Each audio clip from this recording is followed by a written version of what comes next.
Waalaikumsalam Bu Asrida. Iya.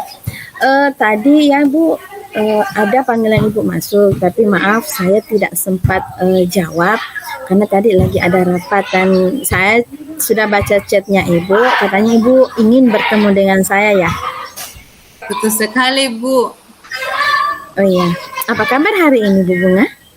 Alhamdulillah baik, sehat Bu. Bagaimana dengan Ibu? Alhamdulillah sama dengan Ibu. Semoga kita selalu diberi kesehatan oleh Allah Subhanahu wa taala. Amin. Amin. Nah, jadi apa nih gerangannya Ibu Bunga ingin bicara dengan saya? Begini Bu, akhir-akhir ini begitu banyak beban pikiran saya tentang anak didik saya, di mana sekarang anak didik saya minat belajarnya berkurang sehingga mempengaruhi daya serapnya Bu.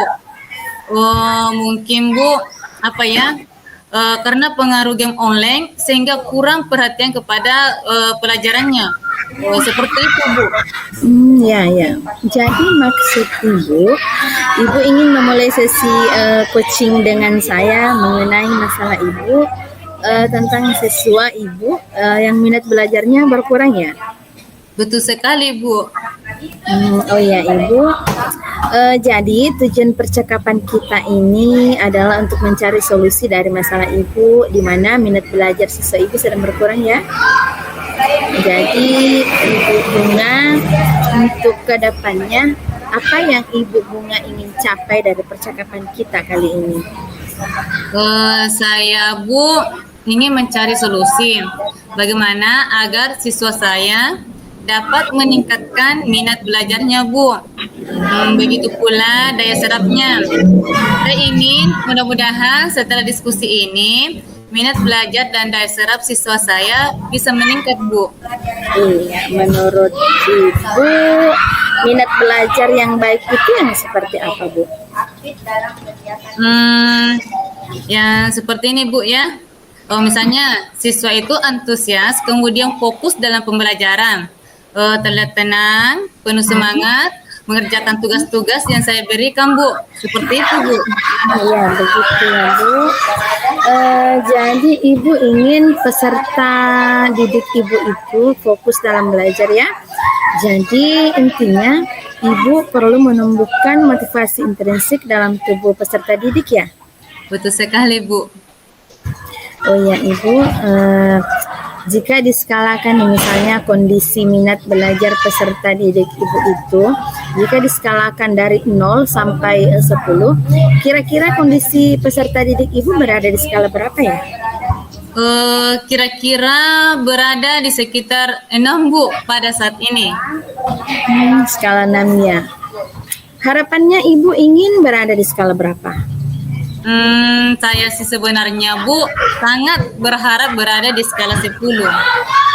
Skala 10 ya. Ciri-ciri dari skala 10 atau keberhasilan dari Ibu itu seperti apa menurut Ibu? Jika minat belajar siswa saya sudah meningkat Bu, dan daya serap belajar siswa saya sudah di atas 8% Bu, begitu maksud saya Bu. Ya, jadi daya serap atasnya di atas 8% ya, untuk mencapai kondisi tersebut di mana minat belajar peserta didik Ibu itu sudah meningkat, kemudian daya serapnya di atas 8%. Nah, kira-kira untuk mencapai hal itu strategi apa yang bisa Ibu lakukan? Saya sih Bu akan mencoba melakukan refleksi dari pembelajaran saya, baik dari rekan pendidik, begitupun dari siswa saya Bu. Kemudian saya juga akan berusaha Bu lebih menguasai materi dan membuat alat peraga yang sesuai dengan materi dan menarik untuk siswa yang seperti itu Bu. Jadi utamanya Bu ya, kita harus refleksi pribadi dulu ya, bagaimana pembelajaran Ibu sebelumnya. Betul sekali Bu. Bu, dari strategi Ibu tadi, Kira-kira apa saja yang bisa mendukung strategi itu agar bisa berjalan sesuai dengan rencana Ibu? Yang jelasnya Bu, mungkin dukungan dari kepala sekolah Bu, yang kemudian sarana dan prasarana yang memadai, suasana dan lingkungan sekolah yang kondusif, terutama suasana dalam kelas harus mendukung. Begitupun saya akan berusaha menguasai materi dengan baik dan menggunakan metode-metode pembelajaran yang menarik untuk siswa saya seperti itu Bu.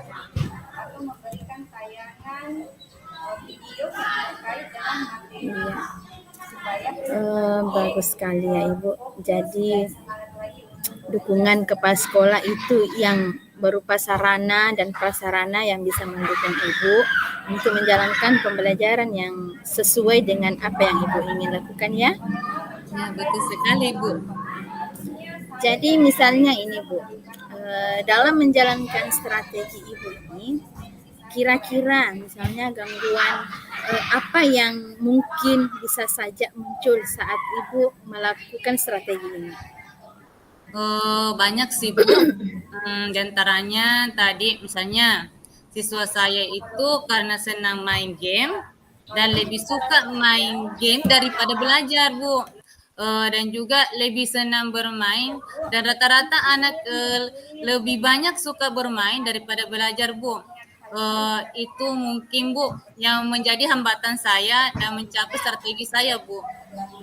Oh iya ya. Kira-kira dengan hambatan seperti itu untuk mengantisipasi gangguan tersebut, apa yang bisa Ibu lakukan? Saya sih Bu akan berusaha kerjasama dengan orang tua siswa agar bersama-sama memperhatikan anaknya belajar. Ya. Begitupun saya akan melakukan pendekatan kepada anak didik saya Bu. Iya, bagus sekali ya Bu. Ya, jadi perlu memang dilakukan pendekatan dengan orang tua agar kita bisa bersama-sama menjaga peserta didik kita, untuk bersama-sama membimbing peserta didik kita ya. Nah, kira-kira nih Bu, kapan Ibu bisa menjalankan strategi ini? Saya akan berusaha secepatnya Bu. Mudah-mudahan dalam minggu ini saya bisa laksanakan. Tapi rencana awal sih saya akan berusaha secepatnya Bu. Mungkin besok insya Allah saya mulai laksanakan Bu. Ya, besok sudah dimulai ya Bu. Mulai dari refleksi diri, kemudian merefleksi proses pembelajaran dengan peserta didik, kemudian melakukan pendekatan-pendekatan dengan orang tua dan peserta didik ya Bu. Betul sekali Bu. Kira-kira nih Bu, kedepannya misalnya berapa lama sih waktu yang Ibu butuhkan agar strategi ini bisa kelihatan dampaknya atau efeknya atau hasilnya ya Bu? Mungkin makan waktu Bu. Artinya mungkin 1 bulan atau 1 semester ke depannya sebagai bahan percobaan saya Bu. Menggunakan strategi-strategi itu supaya bisa terlihat dengan jelas di siswa saya apa perubahan-perubahannya Bu. Seperti apa motivasinya, apa sudah meningkat begitupun apa sudah meningkat motivasinya, begitupun dengan nilai-nilainya, apakah sudah bagus Bu, atau juga daya serapnya Bu, mungkin 3 bulan atau 1 semester Bu baru bisa terlihat dengan jelas. Ya, mudah-mudahan ya Bu bisa berhasil dengan strategi Ibu. Amin, amin Bu. Iya Ibu. Dari sesi coaching kita kali ini atau percakapan kita kali ini, apa yang Ibu bisa dapatkan? Luar biasa Bu. Perasaan saya sudah sangat plong. Kemudian saya sudah bisa menemukan solusi dari masalah saya selama ini yang menjadi beban pikiran saya Bu. Kemudian saya akan berusaha menyusun strategi-strategi saya yang dapat mendukung saya untuk meningkatkan minat belajar dan daya serap siswa saya Bu. Iya, bagus sekali ya Bu. Alhamdulillah kalau Ibu sudah merasa plong setelah kita melakukan percakapan coaching ini dan saya doakan nih semoga berhasil dengan strategi Ibu ya yang akan dijalankan ke depan. Amin, amin Bu. Ya, tapi satu yang paling penting Bu ya, tetap semangat ya Bu. Insya Allah Bu, insya Allah siap, siap. Iya Bu. Mungkin cukup demikian coaching kita kali ini ya Bu. Silahkan dipraktikkan, silahkan dilakukan strategi-strategi tadi yang sudah kita bicarakan bersama. Mudah-mudahan berhasil karena berhubung menit ke depan ini Ibu ada rapat, jadi maaf sekali. Mungkin percakapan kita saya akhiri sampai di sini. Semoga nanti kedepannya kita bisa berbincang-bincang lagi mengenai hasil dari strategi Ibu yang laksanakan nantinya. Nah, amin Bu, amin. Waalaikumsalam. Iya, Terima terima kasih. kasih Bu, makasih waktunya Iya, Bu. sama-sama Ibu.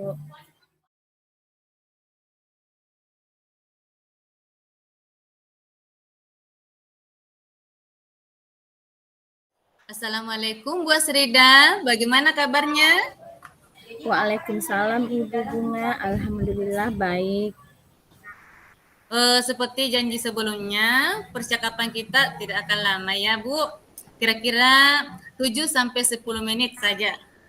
Nah, apa yang ingin bicarakan saat ini Bu? Iya nih Bu, sebenarnya ini kekhawatiran saya tentang proses belajar di jam-jam terakhir, khususnya jam pelajaran bahasa Indonesia. Seperti yang diketahui, mata pelajaran bahasa Indonesia itu sering dianggap membosankan di jam-jam terakhir oleh anak-anak, Bu. Oh, jadi ini tentang proses pembelajaran mata pelajaran bahasa Indonesia pada jam terakhir, Bu. Betul, Ibu. Kalau jam-jam terakhir itu biasanya murid kurang fokus, Bu. Mungkin faktor mengantuk, kekenyangan, kelelahan, atau memang sudah bosan, Bu. Sehingga murid tidak antusias menerima pelajaran di jam terakhir. Tidak sesemangat di jam pertama, Bu. Oh, baik. Nah, apa yang akan kita capai pada percakapan kita kali ini, Bu? Saya ingin murid-murid antusias belajar, Bu, meski di jam terakhir. Apa yang bisa saya lakukan agar kondisi tersebut bisa terwujud? Saya ingin semangat belajar dari jam pertama itu bisa sampai di jam terakhir, Bu. Oke. Kalau dari pengamatan Ibu Asrida, contoh semangat belajar murid yang antusias itu yang seperti apa, Ibu? Menurut saya, semangat belajar yang antusias itu misalnya murid fokus ketika menerima materi, aktif dalam kegiatan diskusi misalnya, Bu. Nah, kalau Ibu Asrida menilai dari semangat murid-murid itu, Ibu berada di mana jika penilaiannya dari 1 sampai 10? Beragam ya Bu, namun mayoritas murid saya itu berada di level 6. Meski sudah ada beberapa murid yang berada di level 8, beberapa di antara mereka masih ada yang tetap fokus dan aktif meski pembelajarannya di jam terakhir Ibu. Nah, sekarang kalau murid Ibu mayoritas berada di level 6, kira-kira Ibu mau melihat murid-murid Ibu berada di posisi berapa? Nah, kalau menurut saya ya Bu, sebagai pendidik tentu saya ingin murid saya berada di posisi 10. Namun melihat kondisi murid zaman sekarang, angka 8 juga saya rasa sudah cukup Ibu. Baik. Ibu menginginkan paling rendah di posisi 8. Menurut Ibu, posisi 8 itu yang seperti apa? Menurut saya, posisi 8 itu ya seperti murid tetap fokus terima materi meski di jam terakhir pembelajarannya Bu. Ketika dilakukan diskusi kelompok, mereka bisa aktif berdiskusi, ada interaksi timbal balik antara guru dan murid Ibu. Nah, kira-kira apa yang dapat Ibu lakukan agar murid-murid Ibu bisa mencapai posisi tersebut? Sebenarnya sih ya, itu juga membuat saya masih bertanya-tanya, Bu. Saya bingung langkah apa yang sebaiknya saya tempuh agar dapat mengembalikan semangat murid-murid saya. Kalau berdasarkan pengamatan Ibu Asrida, selama proses pembelajaran di jam terakhir, itu murid-murid senangnya diperlakukan bagaimana sehingga mereka terlihat antusias, Bu? Kalau di jam terakhir ya Bu, itu kan suasana belajarnya terkadang tidak kondusif. Ada beberapa yang bisa saja sudah mengantuk, lelah sehingga tidak fokus. Mungkin saya pikir ini mungkin murid-murid diberikan permainan sederhana atau mungkin media ajarnya yang disuguhkan lebih bervariatif. Tadi sudah disebutkan kemungkinan murid-murid itu senang belajar, fokus belajar kalau disuguhkan permainan sederhana atau menggunakan media ajar yang bervariatif. Nah, berdasarkan hal itu, kira-kira bentuk pembelajaran dengan permainan itu yang bagaimana? Dan media ajar yang bervariatif itu seperti apa, Bu? Jadi proses belajar saya berikan permainan sederhana yang berhubungan dengan gerak badan, gerak tubuh, namun tetap terselip tentang materi yang diajarkan saat itu. Nah, kalau media yang bervariasi itu menurut saya mungkin saya bisa menggunakan alat peraga sederhana atau memberikan tayangan yang terkait dengan materi, Bu. Baik, Bu. Dari penjelasan tersebut, kira-kira bagaimana kemungkinan hal itu bisa dilakukan? Kalau untuk mau mencapai posisi 8 itu harusnya saya dan murid bisa melakukan hal tersebut. Saya hanya butuh konsistensi saja, Bu. Nah, kalau disuruh memilih nih yang untuk dilakukan, mana yang akan Ibu lakukan dan kapan dapat terjadi? Kalau untuk kelas saya besok lusa, karena kebetulan Ibu saya ada di jam terakhir ya. Mungkin saya lebih memilih untuk memberikan dulu permainan sederhana ya Bu, mengingat hal ini tidak memakan waktu dan persiapan yang menurut saya tidak terlalu banyak dan lama, Bu. Dalam bayangan Ibu, permainan sederhana yang seperti apa yang akan diberikan? Saya pikir ya Bu, murid-murid saya senang diberikan permainan yang berhubungan dengan gerak badan. Saya membayangkan melalui permainan sederhana itu dengan gerak yang sederhana dapat mengembalikan fokus mereka. Saya membayangkan permainan sederhana yang tentu saja terdapat materi ajar di dalamnya. Saya akan lakukan ini meski bukan di jam terakhir. Saya cukup melihat suasana kelas karena tidak menutup kemungkinan rasa bosan siswa saya itu bisa saja muncul kapan saja.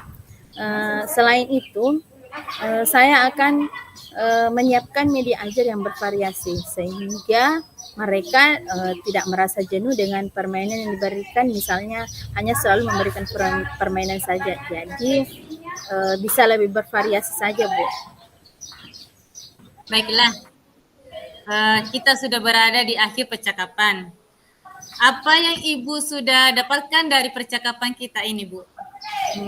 Menurut saya ya Bu, di awal-awal percakapan ini saya masih bingung. Namun alhamdulillah saya sudah sedikit kebingungan itu sudah sedikit terjawab setelah berbincang-bincang dengan Ibu. Saya sudah tahu apa yang akan saya lakukan mengenai permasalahan antusias atau fokus belajar murid-murid saya, Ibu. Baiklah, kalau begitu kita bertemu di lain waktu ya Bu. Saya mau tahu cerita Ibu selanjutnya ya.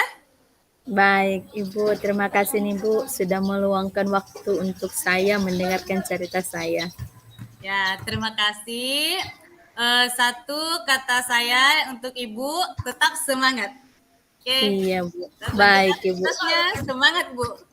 Terima kasih, Ibu. Bagaimana tentang eh coaching tadi, praktik coachingnya tadi? Ya, luar biasa.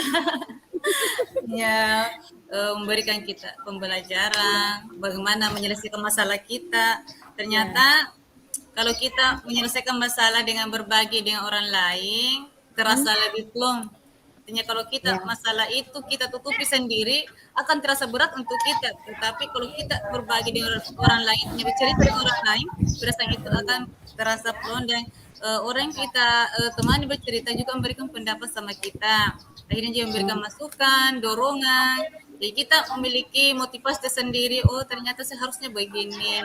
Ya, ini saya bisa menyelesaikan masalah saya. Jadi kalau ibu ya bagaimana tadi yang saya lakukan dengan ibu? iya. Jadi Iya, tadi itu praktik coaching yang kita lakukan bersama itu satu yang membuat saya apa ya namanya merasa tahu ternyata kalau ingin walaupun ingin apa ya ingin bercerita ingin mencari solusi ternyata juga ada tahapan-tahapan yang bisa menuntun kita untuk mencapai tujuan pembicaraan seperti yang kita lakukan sekarang kita menggunakan apa nih coaching dengan iya. model alur apa tirta. Kita, iya. Iya, jadi kita ibaratkan percakapan kita ini mengalir bagaikan air, Iya, iya, betul sekali dari Bu, betul. iya, Iya. mengalir bagaikan air yang mencari apa namanya Arahnya, mencari dia arahnya. iya, dia Iya, terus mengalir begitu.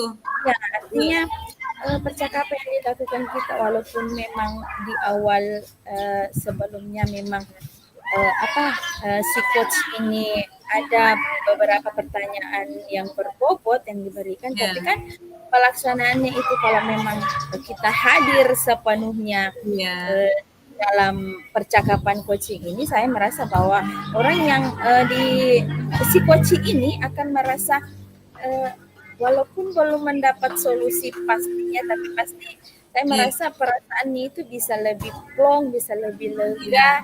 Ya, sekarang saja, walaupun kita hanya apa ya istilahnya, hanya iya, sekadar praktik iya, yang betul. catatannya itu sebelumnya kita sudah Iya, siapkan skenarionya, tapi ah, ternyata setelah diresapi dari kita praktik sebelumnya, iya. setelah diresapi itu ternyata memang Ya, luar jauh biasa. berbeda. Satu Iya. kata luar biasa memang, Bu.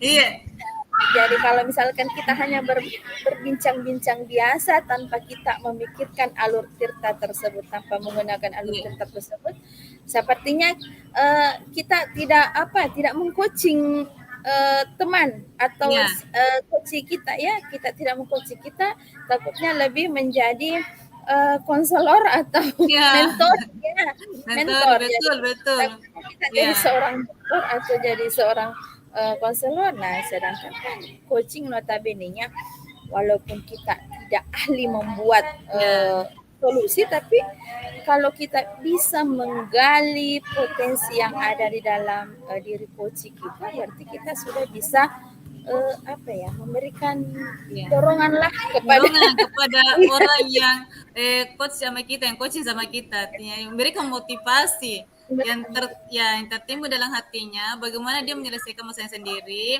ya, artinya bagaimana dia bisa memahami bahwa saya itu di posisi ini, maka saya akan lebih lega dengan kita iya, melakukan coach dan coaching ini. Luar betul betul biasa. betul. Luar Iya, biasa memang materi iya, coach ini. betul. Saya juga Iya. alami hal seperti itu, Bu.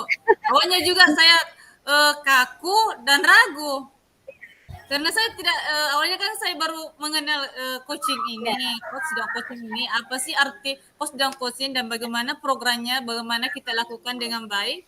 Well, ternyata kita lakukan dengan sepenuh hati, kita lakukan dengan baik, ya, seperti yang Ibu bilang tadi, ya kita lakukan seperti air yang mengalir biarkan dia mencari jalannya sendiri, mengalir dan mengarah ke jalannya sendiri. Ternyata dia perasaan kita lebih plong ya Bu deh. Betul Ya, sekali. lebih Iya. saya itu merasa ini kan praktik coaching. Jadi bagaimana perasaan kita sebagai awalnya jadi coach, nah Iya. kemudian berubah menjadi coach yang awalnya ingin mendengarkan, Iya. tiba-tiba kita yang ingin didengarkan bercerita. Jadi ternyata praktik coaching yang kita lakukan saat ini ternyata banyak sekali pelajaran. Jadi kita sudah bisa mengetahui, oh rasanya kalau kita yang jadi coach ini seperti ini. Rasanya kalau kita yang jadi coach seperti ini. Itu refleksi saya mengenai praktik coaching kita kali ini. Menurut Ibu bagaimana dengan pertanyaan-pertanyaan berbobot kita tadi? Eh, Apakah kalau kira-kira masih ada yang perlu kita perbaiki? Kalau tadi Bu, waktu Ibu coach saya tentang masalah saya, waktu saya jadi coachingnya, ya luar biasa Bu. Ibu betul-betul menggali saya, menggali apa yang ada dalam diri saya, potensi saya yang mesti sembunyi. Artinya bagaimana saya menyelesaikan masalah saya sendiri dengan potensi yang saya miliki. Ya, luar biasa Bu. Betul-betul beda sekali dengan konseling, dengan mentoring, dengan kegiatan coaching ini. Beda. Jadi Ya, untuk ke depan semoga praktik coaching yang akan kita laksanakan kepada komunitas pelajar kita yang ada di sekolah, coaching terhadap siswa kita, semoga kita bisa memahami alur cerita ini yang bisa kita pedomani sebagai strategi untuk mengcoaching orang-orang yang berada di sekitar kita. betul Bu. Eh, Terutama anak didik kita Bu. Ya, Karena betul. kebanyakan itu anak didik Bu diam. Ya, Kita tidak tahu apa masalahnya. Ya, mudah-mudahan dengan kegiatan kita lakukan ini kita bisa terapkan di kelas kita masing-masing, terutama diri kita agar dia bisa terbuka apa masalahnya. ya Apa betul. biasa juga itu Bu, ada anak didik kita tidak tahu dia diam, nilainya menurun, diam, udah tahu masalahnya ternyata dia memiliki masalah keluarga. Mungkinkah karena orang tuanya yang lagi broken atau masalah ekonomi atau dia cuma dititipkan saja sama neneknya, baru orang tuanya keluar mencari nafkah Bu.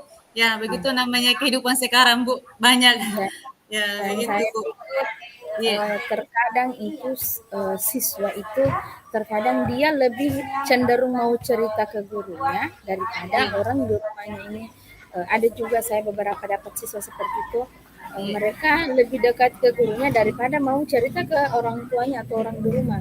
Jadi saya pikir teknik coaching yang seperti ini kalau kita terapkan di siswa, semoga bisa membangkitkan motivasi intrinsik siswa kita. Jadi mereka bisa menyelesaikan sendiri Iya, masalahnya. permasalahannya dengan Iya. walaupun hanya sekedar bercerita lepas dengan bapak ibu gurunya di sekolah. Ya, betul sekali, Bu.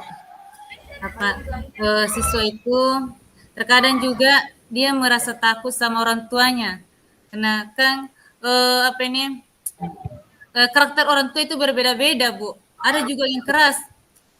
Terkadang ada juga orang tua yang membeda-bedakan anaknya. Ya, jadi dia merasa di rumahnya itu tidak terlalu diutamakan orang tuanya atau merasa bahwa orang tua saya itu menganggap dia posisi dia di dalam keluarga itu tidak dibutuhkan. Dia menganggap dirinya begitu, Bu. Jadi kita seorang guru itu sebagai pengganti orang tuanya di rumah ya, kita adalah orang tuanya di sekolah harus memahami bagaimana jiwa anak ini.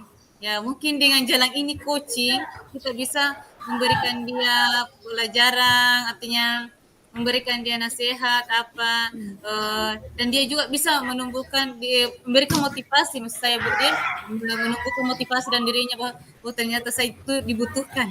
Ya, Iya, bukan betul, Ibu. dibedakan di keluarga saya. Betul, betul, Ibu.